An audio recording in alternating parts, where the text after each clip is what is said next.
Welcome, guys. Welcome to Corporate Geography Matriculants. I hope you are doing great.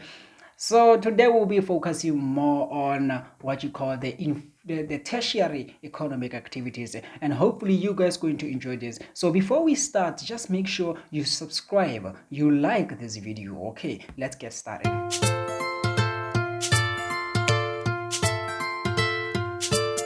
So tertiary economic activities, actually, when you're talking about tertiary economic activities, we're talking about activities that involve the selling of goods and provision of services. Okay, for example, the selling of goods will include any supermarket, the car dealer, or the clothes shop.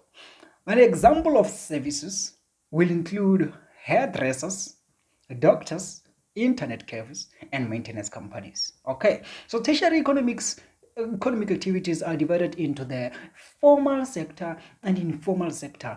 And then in this video, we will focus on informal sector in South Africa, its characteristics and its reason for its development. And we will also look at the challenges facing this sector and how the informal sector can be improved. Okay, so the informal sector in South Africa. Examples of people who work in the informal sector are hawkers, parking guards, casual laborers. When you're talking about casual laborers, we're referring to painters, we're referring to tilers, people who do the paint, people who do the tiles, all right? The gardeners, okay, we're referring to cleaning staff, okay? But one thing that you need to know is that if you are not registered, or your job or employment is not registered, then you do not pay what you call the income tax, okay? So let's focus on now the characteristics of informal sector. And when we're talking about the characteristics, we're actually referring to the things that members of a group have in common. So informal sector has the following characteristics. I'm going to give 4 characteristics of informal sector. The first thing, in informal sector, in most of the cases, workers are self-employed. The people who are in informal sector are self-employed. For example, let's talk about the painter. Those people will be self-employed, or that person will be self-employed, working as a painter, painting in his community, or painting in his whatever way he will be painting. Or we can also talk about the hawker, right? The person who is just selling the fruits on the street. That person is automatically a self-employed person. Okay. The second characteristic is that women and children are mainly involved in this sector.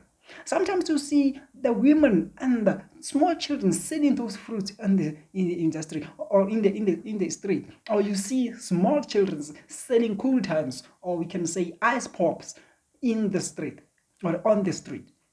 Okay. The third one, it is associated with casual labor. As I said, casual labor, I gave example about of painters. Like we're referring to painters, we're referring to tilers, we're referring to people who do gardens, right? So informal sector is more associated with the casual laborers. Okay, and the last one, it employs unskilled or semi-skilled workers. Most of the people that we find in informal sector are unskilled, or they are semi-skilled workers. They do not have fully 100% skill, or they are not qualified to work in that.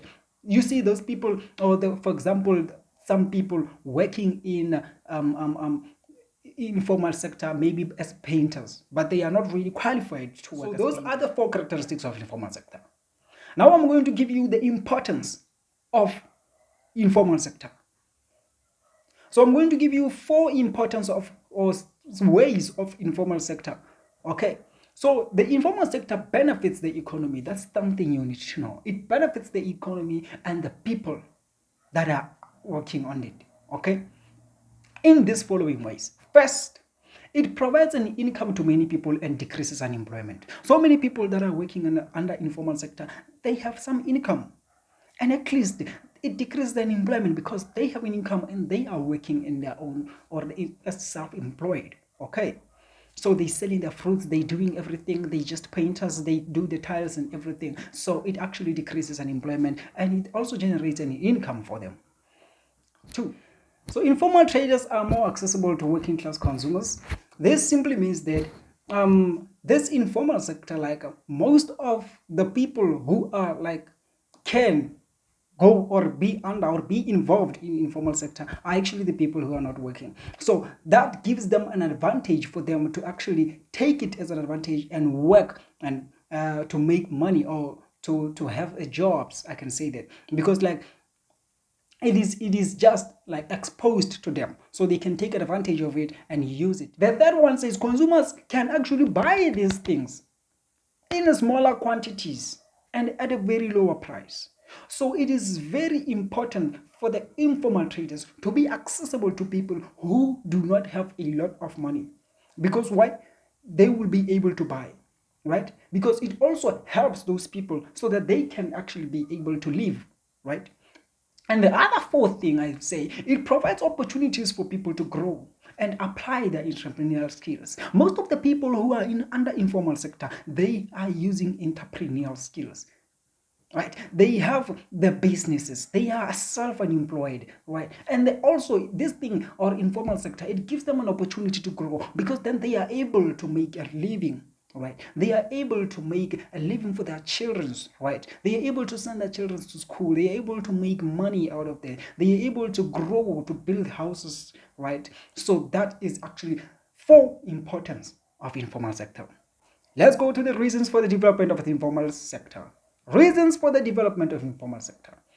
Okay, large-scale job losses in the formal sector increases the number of people who make work for themselves in the informal sector. This is the most important thing that is happening in South Africa. If there are so many people losing jobs, for example, let's talk about the coronavirus, what the impacts of coronavirus. Remember, so many people lost their jobs. And exactly the losses of these jobs, it actually leads to what you call, or leads more people to informal sector to try to make money for themselves, to try to go to streets and sell, to try to be self-employed. Because if immediately, if thousands of people loses jobs, then it's more like automatically more people are going to go under informal sector, where they're going to try to make their living. You're gonna see so many people in towns selling cool times, selling everything, you see, selling small things, in towns, trying to make living. Okay, that's number one. Number two, greater mechanization, or we can say use of machinery on farms and in industries, results in more workers being unemployed and needing to make work for themselves in the informal sector. Because immediately when the industries starts to employ so many machineries in their facilities or in their industries, then automatically so many people will lose their jobs, and then these people will then have to go under informal sector to make a living. Okay, to be a hawker, to be a tailor, maybe to be whatever the thing be, just to make a living. Okay. Third one, people who lack formal qualification are less likely to be employed in the formal sector, causing them to make work for themselves in the informal sector. If you do not have qualifications that are wanted in the formal sector, automatically they won't hire you. For example, in the formal sector, they're looking for engineer with qualifications, master degrees or whatever, and then you do not have that, automatically you have very less chances to be hired. So automatically you will end up in an informal sector trying to make a living, right? Okay. And immigrants, the last one says immigrants who are not able to find legal employment in South Africa or in the formal sector will turn to the informal sector to make an income. There are so many people who are coming outside and who are staying in South Africa right now. If those people cannot get job or the jobs that they want in the formal sector, automatically they will end up turning to what you call informal sector to make an income. Let's go now straight to problems or challenges facing the informal sector. These factors make informal trading less productive and less profitable. I'm going to give you at least 5 factors or problems or challenges. Traders are frequently harassed by local authorities. For example, if you are trying to sell somewhere else on the street, the police will come and say, do not sell here. Go somewhere else. The second one, traders do not have access to proper trading facilities. People do not have good shelter to provide their business or to do whatever that they have to do. For example, let's talk about a person who is next to the road cutting people's hairs, but he does not have a fully or a good a shelter for that. But then he just have a plastic as a roof for the sun, just to make a shadow. That's a challenge for them. They do not have an access to a proper trading facilities. Okay. Third one, traders and their goods are exposed to weather. If you're looking more in towns and cities, we'll realize that when we move on the streets, we see so many. For example, I will make example about fruits and veg. You see many people selling fruits and veg, but it's just like it's so many on a large area. Those fruits and veg taking a very large area. What happens when it's the sun? Sun automatically hits those, like those products, or I can say those virgin fruits. They will be exposed to the sun. Okay, because most of them, they do not have facilities or maybe good shelters to put there. What happens when it rains? It's going to be a problem. That's a real challenge. The fourth one, banks do not like to give loans to informal traders.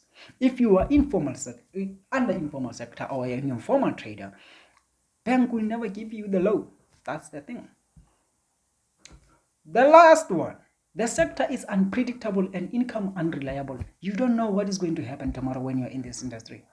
You don't know whether you are going to be selling tomorrow there where you are, everything on good point.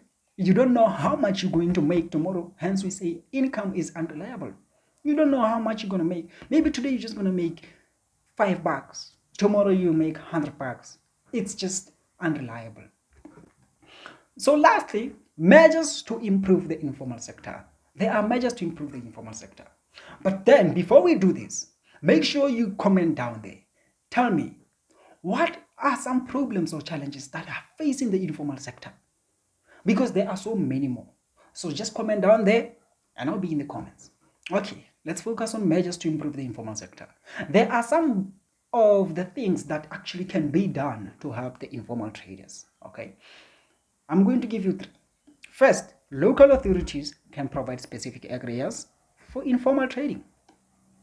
If they say do not be here or do not sell your stuff here, then at least they need to refer you somewhere else to go and sell your stuff there. They need to show you that, okay, here is a specific area that you can do that. Okay. Second thing, local authorities can provide infrastructure such as hawker stalls. Yep, somewhere in South Africa, we do have some hawker stalls, more specifically in taxi ranks.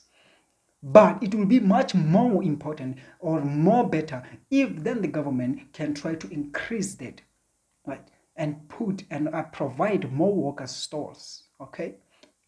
The last one, banks. Banks can at least make it accessible, make access to bank loans for these informal traders, because some informal traders, they do have a very good entrepreneurial skills or they have good plans, but they just need money. So if the bank can then give them loans, that is going to be much better. Thank you guys. This is what we had to actually cover. Don't forget to like and don't forget to subscribe to this channel. And I get you guys again on the comments. See you in the comments about the problems and faces and challenges facing the informal sector. And thank you guys for being right here. And thank you. And so, peace.